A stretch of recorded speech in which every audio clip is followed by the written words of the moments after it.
Muy bien, amigas y amigos, como habíamos anunciado al principio, ya está con nosotros Vladimir Villegas, eh, periodista. Yo voy a decir que eres político porque eso yo creo que nunca se va, Vladimir, pero bueno, ante todo hoy eres periodista, eso es cierto, y un gran líder de opinión en Venezuela. Como habíamos dicho también, tuvo digamos, una carrera importante hasta el 2007 dentro del gobierno, dentro del chavismo, con el presidente Hugo Chávez, con responsabilidades muy importantes. Y está con nosotros aquí desde la ciudad de Caracas para hablar un poquito del 28 de julio, Vladimir. Y me quisiera ver si podemos enfocar la conversación también o empezar hablando de, del gobierno. O sea, y la primera pregunta que te quisiera hacer es, vamos a suponer que el gobierno es un paciente y tú eres un médico. Si tú tuvieras que hacerle un check-up, una especie de radiografía, ¿cuál es el estado actual de ese paciente? ¿Es un paciente en terapia intensiva? ¿Es un paciente con una gripe fuerte simplemente? ¿Es un paciente en buena salud? ¿Cuál es el estado de ese paciente hoy del gobierno? Bueno, mira, podría decir varias cosas, ¿no? Si digo que es un cadáver en descomposición, si digo que está en estado de descomposición, diría que es un cadáver. No es un cadáver, pero yo diría que este es un gobierno en estado terminal. ¿A qué me refiero? Porque es un gobierno que se ha desgastado de tal forma que ha llevado al descontento a más del 80% de los venezolanos. Ha llevado al chavismo a cifras históricas mínimas en cuanto a respaldo popular, lo cual por supuesto habla precisamente de que su desempeño ha sido absolutamente frustrante, incluso para el propio chavismo, para las bases sociopolítico-electorales del chavismo. Entonces, es un gobierno, bueno, que evidentemente ya no puede con Venezuela, se mantiene en el poder por razones de necesidad de sobrevivencia política e incluso personal de muchos de ellos, pero es un gobierno que perdió la conexión con los objetivos que se planteó Chávez al comienzo de su salida pues, a la política. Es decir, este es un gobierno que no es un gobierno chavista, no es un gobierno de izquierda, es una mezcla absolutamente inconexa de distintas vertientes. Hay gente que se reivindica de izquierda, gente que se reivindica chavista, hay fanáticos religiosos, hay gente de pensamiento y práctica neoliberal, hay gente corrupta, hay gente que es honesta, hay gente militarista, hay gente que cree que todavía hay una democracia participativa y protagónica, hay gente autoritaria y sobre todo hay una burocracia que ha sustituido al liderazgo político del chavismo. Las grandes figuras del chavismo prácticamente se han reducido a 3 o 4, porque aquella playa de dirigentes que veíamos en el pasado no tan lejano ya no están. Algunos murieron, otros se fueron del gobierno, otros están en el exilio, otros están en su casa, digamos, rumiando su decepción. Ese es el cuadro que yo veo. Vladimir, si por lo que estoy interpretando, por lo que dices, ¿tú crees que hay un proceso de transición en marcha entonces? O, porque claro, si es digamos, un cuerpo en descomposición, como acabas de mencionar, ¿tú crees que la transición entonces es inevitable? Y también me hago la pregunta si es una elección, entonces el 28 de julio es simplemente un trámite. Que entiendo, a ver, No, trámite, no, espérate, yo creo que no hay ningún mandado hecho. O sea, aquí acaba aquella máxima de Yogi Berra, manager de las Grandes Ligas, eh, quien decía que el juego no termina hasta el lado 27, hasta que se acaba, ¿verdad? El juego no termina hasta que se acaba. Y de aquí al 28 de julio pueden pasar muchas cosas. Más bien, hay una expectativa con respecto a qué va a hacer el gobierno, porque fíjate, hay quienes piensan que el gobierno es como un muchacho chiquito. Tú ves que a veces un chamo se pierde y entonces, bueno, ¿dónde está metido ese muchacho que no hace ruido? ¿Dónde estará? ¿Qué estará inventando? Entonces, cuando ya entras al cuarto, encuentras la pintura de labio que mancharon la peinadora con eso, encuentras, qué sé yo, botaron un frasco de perfume, botaron el aceite, cualquier cosa, ¿verdad? Rayaron las paredes. Es decir, aquí hay mucha expectativa con respecto a qué va a hacer el chavismo, porque, o sobre todo el chavismo gobernante, digamos, ¿eh?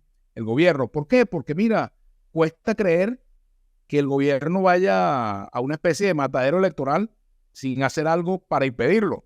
Eso cuesta, pues, cuesta verlo, ¿verdad? Yo sí creo que hay un gran desgaste y que si se hicieran unas elecciones limpias al día de hoy, pues no tengo ninguna duda de que Maduro perdería. Pero faltan todavía muchos días y como dice el refrán, los rusos también juegan, ¿no? claro, pero entonces, ¿cómo se entiende esto que no es un trámite con lo que dices al principio de que es cuerpo en descomposición. Es decir, hay como una especie de distancia.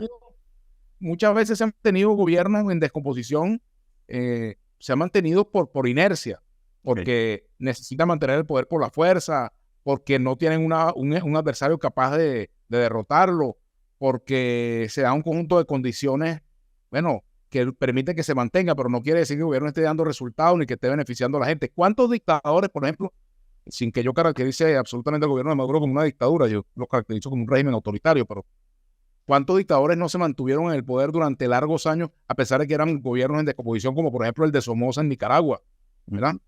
Por ponerte un ejemplo. Y bueno, al final, por razones de la propia realidad, terminan saliendo del poder, porque llega un momento en que el desgaste es tal que no pueden conservar el poder. En el caso venezolano, el chavismo perdió la magia, perdió el encanto.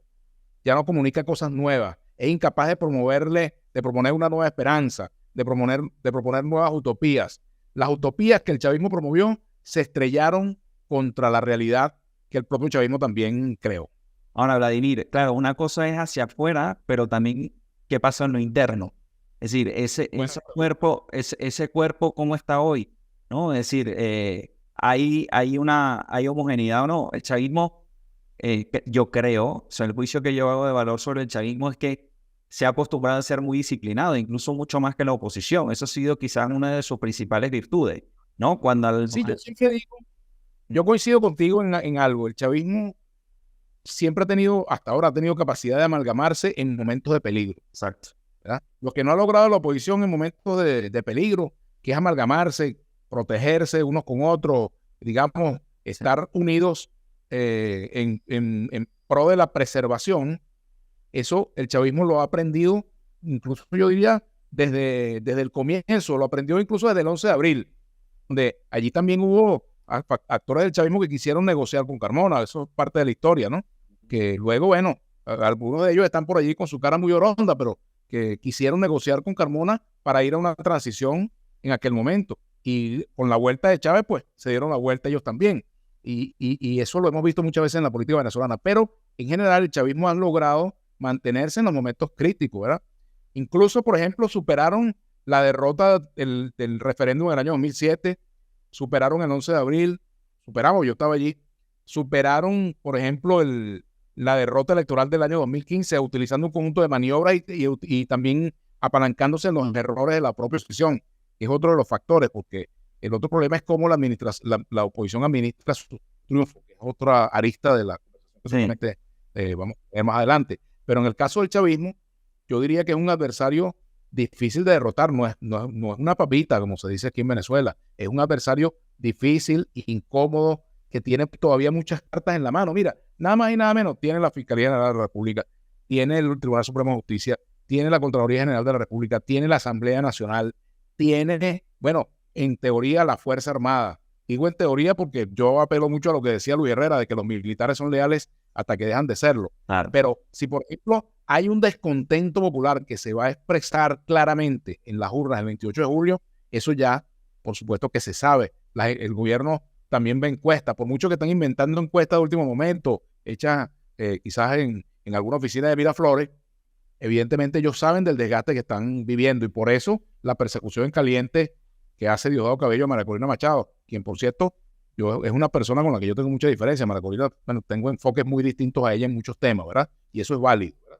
Y bueno, sin embargo, ellos han montado una persecución en caliente, la han victimizado y terminan cometiendo actos desproporcionados y bárbaros, como eso de cerrarle la venta de empanadas a una señora porque le vendió 14 desayunos a María Corina, al equipo de ella.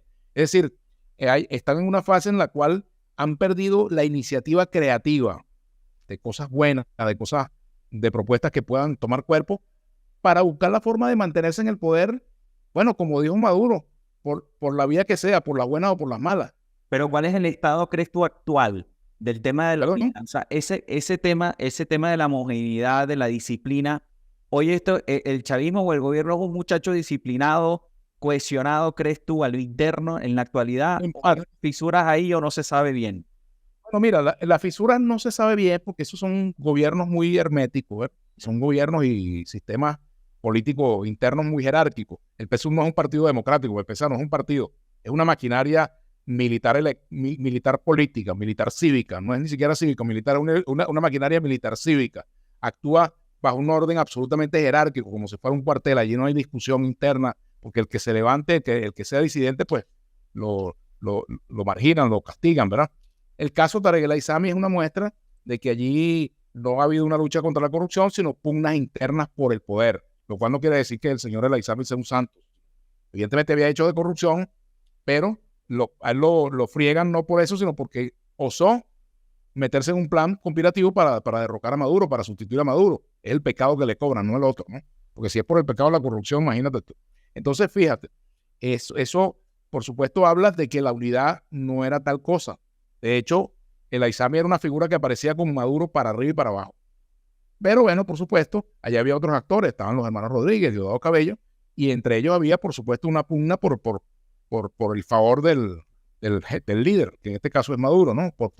Y sobre todo, quienes dependen de la actividad palaciega. Porque el caso de Diosdado Cabello tiene su propia base en el partido y también en la Fuerza Armada tiene cierto nivel de influencia, ¿verdad? Pero los que viven del palacio, de la vida palaciega, de los entretelones del poder en el palacio, bueno, disputan los espacios de la toma de decisiones y sobre todo los espacios de quien es el decisor máximo, que es Maduro. Entonces, evidentemente, pues ahí vimos que había esa confrontación y bueno, esta mano la ganaron los Rodríguez por ahora, ¿verdad? Pero bueno, esto es una cosa en pleno desarrollo. Pero a la hora de la chiquitica, los que quedan, los que están allí, que están en cargos en el gobierno, en fin, sí, ellos por supuesto van a luchar por la sobrevivencia, por mantener el poder. ¿Por qué? Porque hay algo muy importante en todo esto, Alejandro, y es que no se ha bajado todavía el costo de lo que significa la salida del poder. Sigue siendo de muy alto costo para el gobierno la pérdida del poder. Y el poder no es solo Miraflores, el poder es todo. Pero una derrota electoral en el 28 de julio, si llegamos hasta allá sin contratiempo, una derrota electoral seguramente va a ser el lubricante que aflojará muchas tuercas que hoy aparecen amalgamadas. ¿Tú sabes? Porque así son los procesos políticos. Vladimir, yo no sé cómo lo ves, pero yo creo que si hay una derrota electoral del gobierno es porque el gobierno la prevé y hay un proceso de negociación previo. O sea, y no sé si lo reformulo. Si así como lo veo yo, pero si el gobierno pierde el 28 de julio, es porque mucho pasó, mucha agua corrió por ese río, por ese puente, bajo ese puente, para que llegara a esa situación. Creo que el gobierno primero suspende las elecciones, y aquí me estoy lanzando como una especie de apuesta. Creo que primero suspenden las elecciones antes de ir a un evento donde sabe que va a perder y donde no sabe qué va a pasar el 29 de julio. Por eso te estoy diciendo que si llegamos al 28 de julio, porque aquí cabe aquella expresión que le gustaba mucho a los extremistas venezolanos, que confiaban que Estados Unidos iba a resolver el problema político venezolano, eso de que todas las opciones están sobre la mesa. Pues en este momento, para el gobierno, todas las opciones están sobre la mesa, de aquí al 28. Es decir, que la oposición, si está organizada, si tiene sus salas situacionales, si tiene sus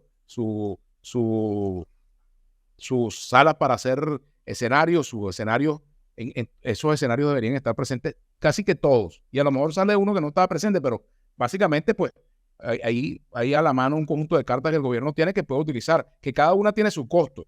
Por ejemplo, la carta de desconocer las elecciones tiene un costo, ¿verdad? La comunidad internacional le va a dar la espalda, aliados como por ejemplo Brasil, Colombia le darían la espalda, pero a lo mejor puede el gobierno sobrevivir a ese ecosistema de sanciones y de aislamiento internacional con los aliados que tiene. Pero todos esos aliados están dispuestos a acompañar al gobierno de Maduro en lo que sea.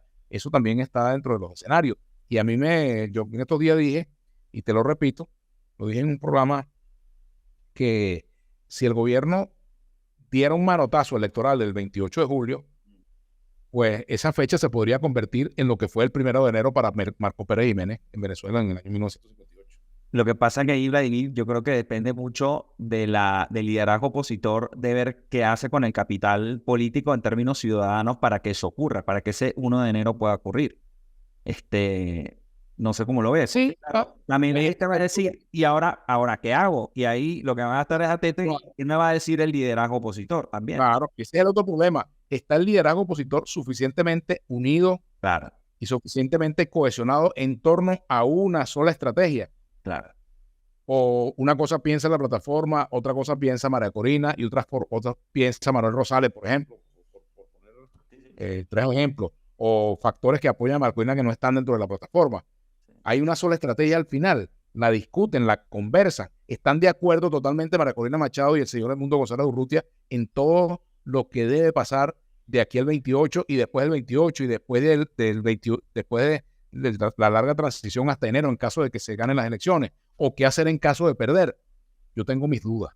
No te puedo decir si lo están haciendo o no, porque no estoy allá adentro, pero tengo mis dudas porque, bueno, evidentemente sabemos que todo el proceso que llevó a la selección del candidato de la plataforma unitaria fue un proceso muy accidentado, ¿verdad? Y bueno, así como no se sabe cómo va a jugar Maduro de aquí al 28, tampoco se sabe cómo va a jugar María Corina Machado de aquí al 28 dependiendo de lo que pase. Si su estrategia es una estrategia personal o es una estrategia compartida. ¿Y qué significa hasta el final? ¿Y qué significa hasta el final también? ¿Qué significa hasta el final también? O sea, ¿ves? Esto es como, por ejemplo, lo que ocurrió con Guaidó cuando decidió autojuramentarse o juramentarse ante la plaza. Allí iban al lado algunos diputados que no sabían lo que iba a ocurrir. Yo creo a decir que Stalin González no sabía que iba a ser Guaidó. Entonces, aquí no se sabe. O sea, eso es un tema, no es que estoy siendo ni provocador, ni metiendo casquillo, ni nada, sino simplemente, bueno, son cosas que en la sana lógica política hay que preguntarse, ¿no? Hablabas antes de la comunidad internacional y sí, es muy llamativo. Precisamente hoy sale en las noticias el tema de cómo la Embajada de Colombia en Caracas pues tomó nota del pedido del presidente Petro para hacer un planteamiento a Maduro sobre un documento hacia la transición, o por lo menos aunque la transición, claro, produce una especie de alergia para el chavismo, sí, ¿no? Lógicamente. ¿Qué embarazó, Vladimir? Y las cosas de la política cuando ganó Bolsonaro y ganó Duque, como la oposición política también y parte de la comunidad internacional celebraba por el hecho de que eso podía facilitar precisamente un proceso de transición en Venezuela. Y miren lo que son las cosas en la política. Ahora resulta que la cosa es al revés. Es que precisamente ha hecho más bien a la causa de la libertad de Venezuela 2 gobiernos de izquierda, en teoría aliados del gobierno de Maduro, que lo que pudo haber hecho un gobierno antagónico precisamente al gobierno venezolano, ¿no? Fíjate que yo hablaba mucho de eso antes de que ocurrieran esos triunfos, el de Petro y el de Lula, porque aquí había mucha gente confiando en que el Grupo de Lima, que si Bolsonaro o Duque iban a ayudar muchísimo y planificaron aquel concierto en la frontera y estuvieron planificando una especie de invasión utilizando ese concierto y la ayuda humanitaria como mascarón de proa. Y resulta que todo eso se vino abajo y estuvieron presidentes como Piñera de Chile que se fue molesto porque se sintió embaucado en esa aventura, y así algunos otros de ellos. Entonces, evidentemente, pues que lo que tú acabas de decir es absolutamente cierto. ¿Por qué? Porque al chavismo le duele o le afecta más lo que diga un hombre como Petro o un hombre como Lula que lo que pueda decir el señor Bolsonaro o Milei, por ejemplo, o Duque o Uribe. Más bien al contrario, estas son figuras que ponen en entredicho la naturaleza democrática del gobierno de Maduro, porque son gobernantes que las críticas que se le puede hacer mantienen un comportamiento democrático en sus países. Caso de Lula, caso de Petro, han respetado las instituciones, no han cometido ningún abuso de poder, ¿verdad? Pero el caso venezolano pues muestra además el contraste entre modelos políticos. Maduro está más cerca de lo que es hoy en día Daniel Ortega que del modelo Petro, del modelo Lula, y mucho más que el modelo del presidente chileno Boric. Vladimir, hace unos años hablaba con un catedrático italiano muy especialista en el peronismo. Estudió el periodismo, se llama, de la Universidad de Bolonia. Ahora se me escapa el nombre, ahora te lo comento. Y él decía que él pensaba que el chavismo se podía convertir, el chavismo como movimiento, más allá del gobierno, se podía convertir en lo que es hoy el peronismo. O sea, es decir, y esto lo digo también por una razón. Uno ve estudios, por ejemplo, y Chávez mantiene una cierta popularidad en el votante, en el ciudadano venezolano. y ha pasado, creo yo, también algo paradójico, que es que a mayor error de Maduro y del gobierno, hay una distancia mayor con Chávez, ¿no? Entonces, parecería que hay algo allí, ¿no? Inclusive votantes probablemente hoy de Maracorina, hay algo allí que el chavismo pudo haber dejado sembrado, o el propio Chávez pudo haber dejado sembrado, que convierta al chavismo en una plataforma electoral y política por muchos años en Venezuela, ¿no? Pase lo que pase el 28 de julio. Y entonces tenemos un chavismo de izquierda, de derecha, como pasó con el peronismo, ¿no? Liberales, socialistas. Como las arepas. Hay arepas de reina pepiada, de queso amarillo, de mechada, de todas las variedades. ¿Cómo lo ves? ¿Tú estás de acuerdo con esa tesis? Fíjate, en primer lugar, que el chavismo pierda las elecciones no va a implicar su desaparición como fuerza política. Puede haber deslindes entre ellos, pueden haber desgarramientos, diferencias que están solapadas hoy en día por el poder, puede que se manifieste, pero el chavismo va a seguir siendo una fuerza, sobre todo porque hay muchos chavistas que se siguen considerando chavistas que lo que están es descontentos con Maduro y no dejan de ser chavistas. Y algunos de ellos ven con ojeriza las candidaturas opositoras porque detrás de ella está María Corina Machado, que ha sido, digamos, como pues la contrafigura del chavismo en estos años, o una de las más importantes contrafiguras del chavismo en estos años. Pero también hay algo que es muy importante, al menos para esta coyuntura, y es el mensaje tranquilizador, conciliador, sereno del candidato González Urrutia, que contrasta con lo que ha sido precisamente el modelo de María Corina.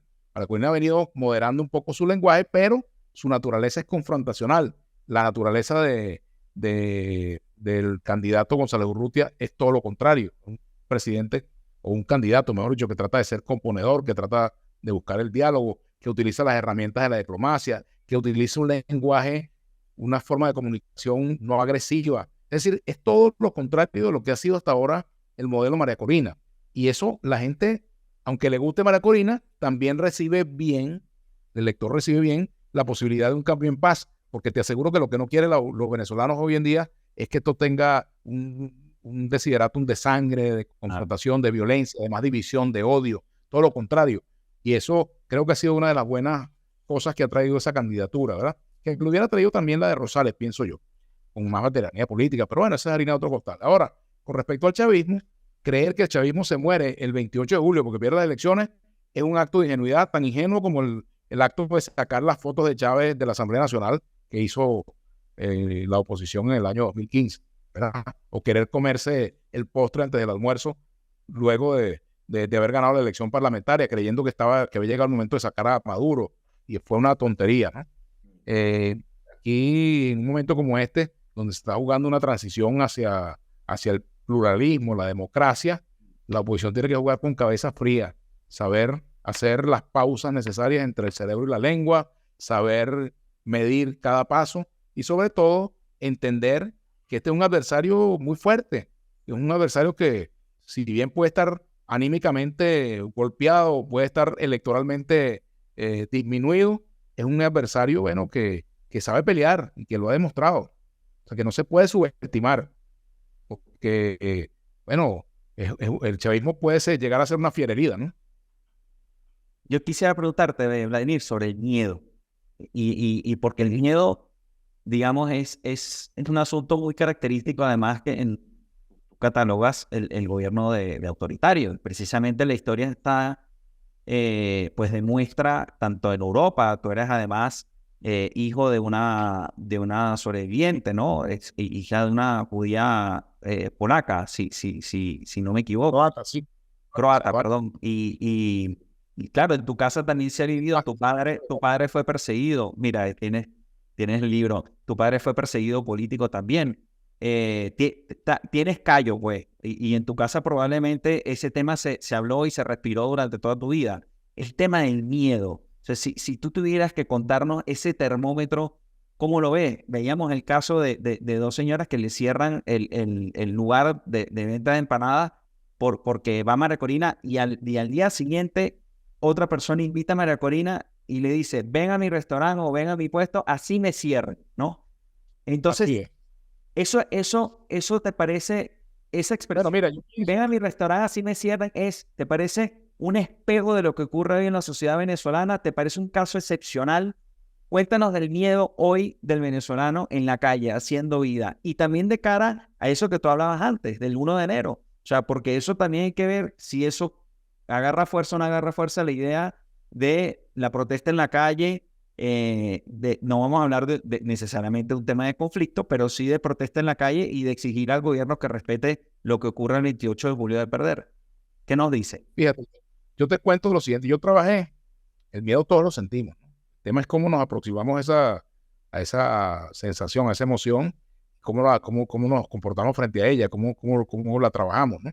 Fíjate, por ejemplo, yo trabajé muchos años en derechos humanos y yo le decía a las víctimas que iban a poner denuncia en la Comisión de Derechos Humanos, yo les decía que era natural que sintieran miedo frente al abuso de poder, frente a los atropellos, que eso era algo normal, pero que lo que se trataba no era que desapareciera el miedo, sino de traspasarle el miedo al que te lo genera.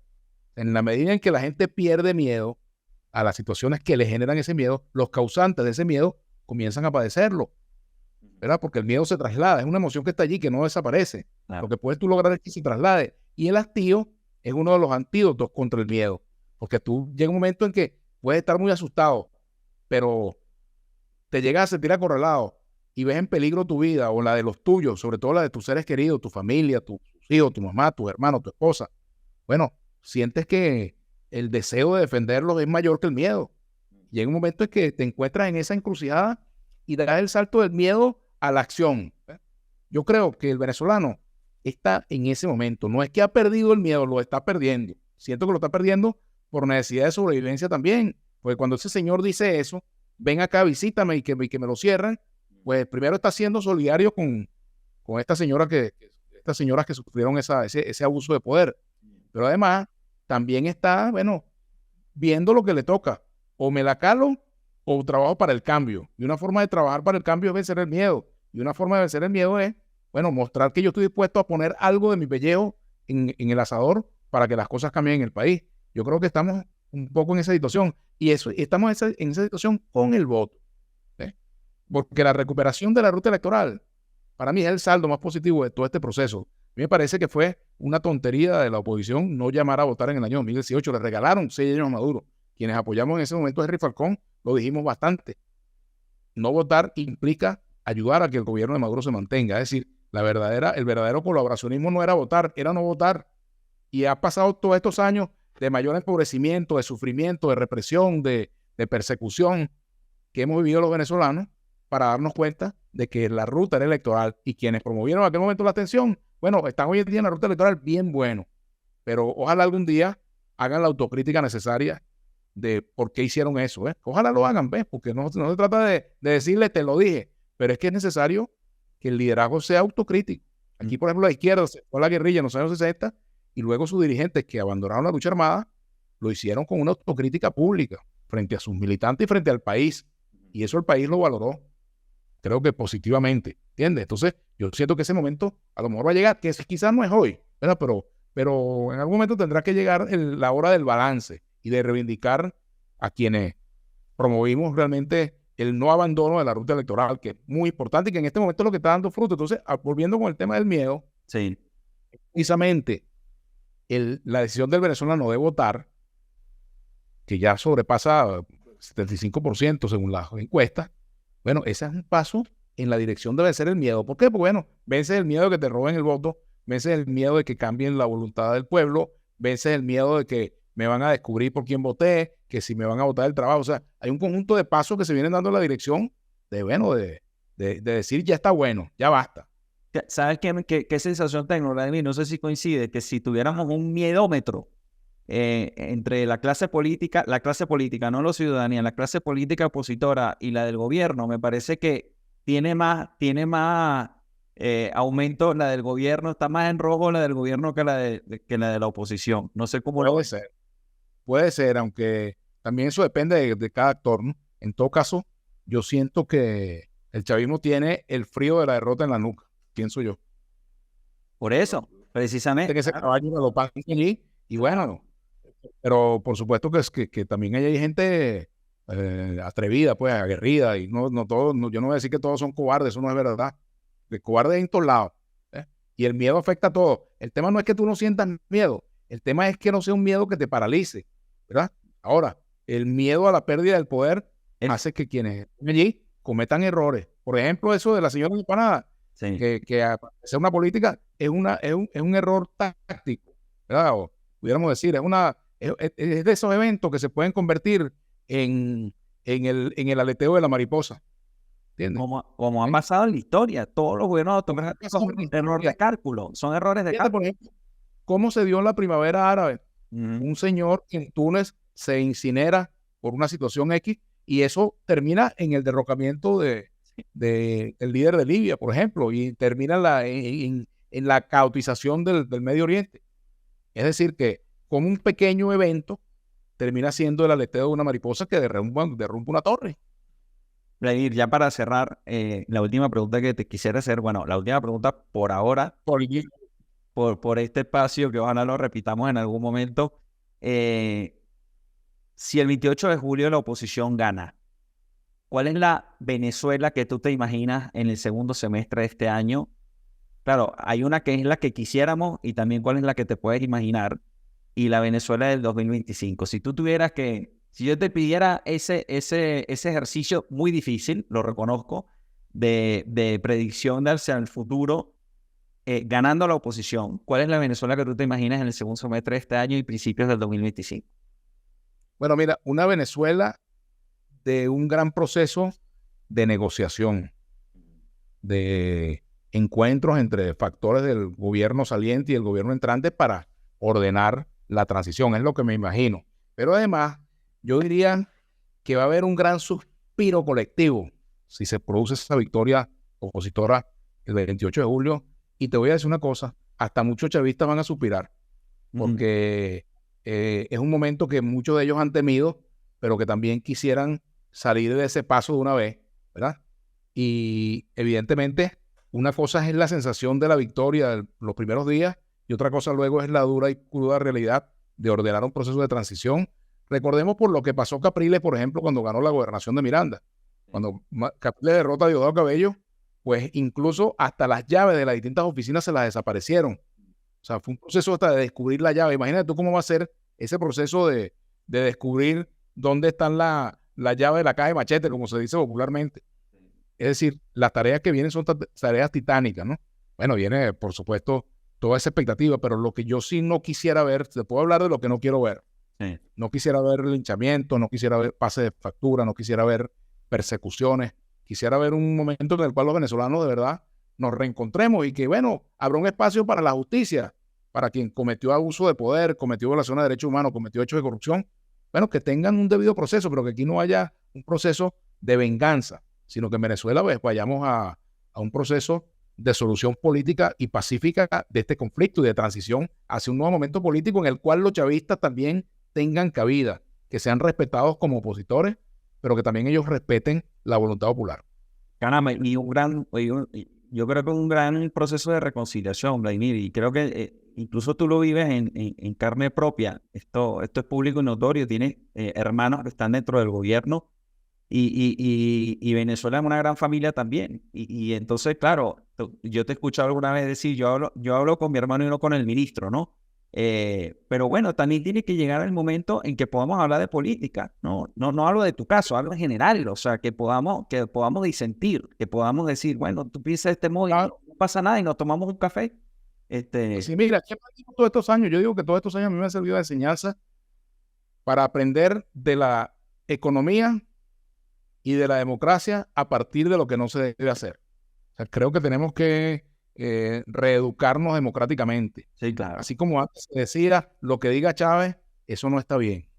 Como tampoco es bueno que mañana se diga, o que hoy se esté diciendo, lo que diga María Corina. O sea, aquí debemos pasar a la historia eso de los mesías que van a resolvernos el problema. Aquí el mesías tiene que ser colectivo. Los ciudadanos tienen que jugar el rol de ese mesías colectivo. Y hay un gran instrumento que nos puede ayudar en toda esta tarea, que es la Constitución del año 99, que es el único documento frente al cual hay consenso mayoritario en la población, es decir, donde es un documento reconocido por todos, que tiene sus fallas, que tiene sus defectos, sí, pero ese es el plan de vuelo con el cual nos podemos reencontrar como Venezuela y poder iniciar su reconstrucción. Vladimir, muchísimas gracias. Ojalá podamos retomar el contacto después del 28 de julio, por ahí te vuelvo a molestar a ver para hacer un análisis de lo que haya ocurrido. Te agradezco muchísimo. y ojalá nos encontremos otra vez en ACPS. Será, Alejandro, gracias. Un placer conversar contigo.